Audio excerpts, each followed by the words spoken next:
For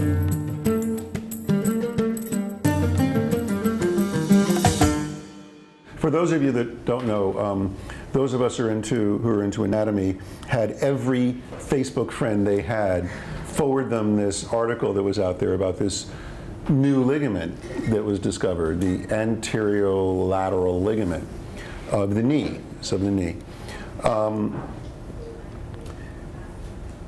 It made me think of the first cadaver dissection I did with Gil, and that was back in, I think, it must have been 97.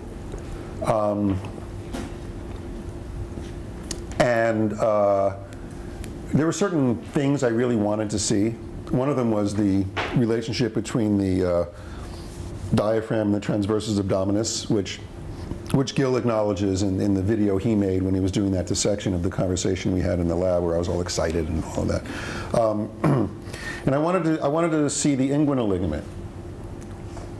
So I was there with my cadaver, and I was, in this region here, and I had to, kind of get under the abdominal wall to this ligament that stretches from here to here, the inguinal ligament, right? But on this cadaver I was working with, I lifted the abdominal wall away, and there was no ligament. And I was like, Gil, this guy has no inguinal ligament. And he comes over and he looks at what I did with my scalpel. He says, you removed it. And I said, I didn't. I took the abdominal wall away. So what the hell do you think the ligament is? It's the lower edge of the abdominal wall. That's it. There's no separate thing in the body called the inguinal ligament.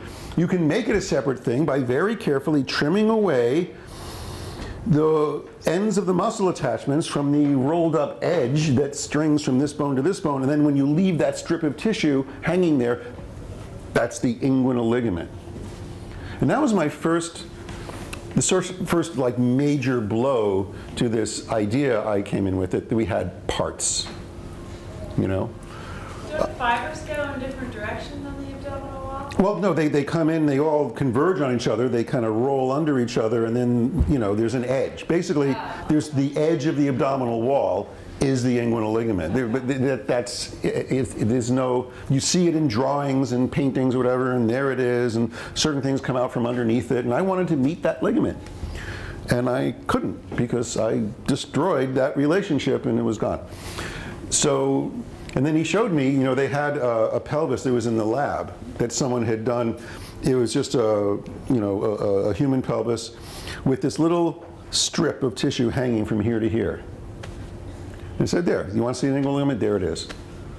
They took a scalpel and they removed everything except that strip of tissue, and that's the inguinal ligament. And so Gil's response to this anterolateral ligament of the knee was that, yeah, that's always been there. We know that's there. It's a thickened region of the front of the joint capsule, which is basically what all the ligaments are. They're just thickened bands within the joint capsule that surrounds the whole knee. They're not separate things, they're on a continuum. And you decide to put your scalpel here, where the texture changes, or the density changes, and then draw a line with the scalpel, and everything that falls away was the joint capsule, and everything that's left is what you're going to now call the ligament.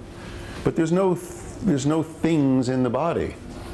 What they did was they decided with their scalpel to make that distinction between this and this and this and this, because they had the interesting thing about that article was the functional need to arrive at this definition of the new ligament, because they wanted to know why certain ACL reconstructions were failing the way they were. There's some rotational stability that's provided by this thickened band of tissue in that part of the knee that keeps the femoral condyles from rotating in a certain way in the tibial plateau. So apparently, if you have an injury that's severe enough to take out the ACL, you're probably breaking that band of tissue as well. So there's a practical way of applying this knowledge to say, well, if we're doing ACL reconstruction, maybe we need to do something to replace the stability that's been lost in that vector that prevents this sort of rotational damage from occurring even after an ACL repair. So that part of it was interesting.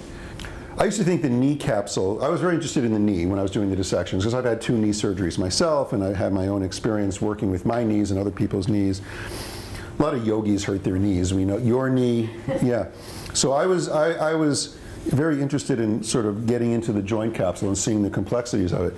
And it's not just one thing. I thought it was just this sort of bag of tissue that surrounds the knee like a balloon. It isn't. It's like this really complex origami. And when you follow it, and it has edges that wrap around and attach here and then go there and penetrate there and wrap, it's this really complex folding of this very tough fascia that surrounds and binds around the knee. And there's all kinds of little sliding surfaces where it folds and there's an edge and has to move, you know, because there's a lot of range that tissue has to go through.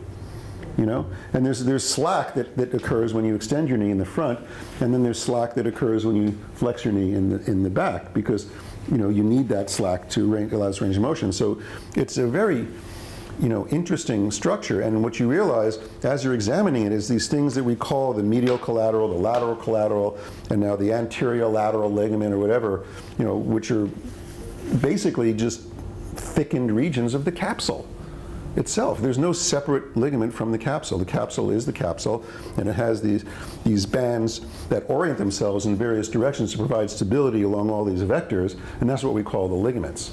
No separate thing there, unless you take a scalpel and make it separate.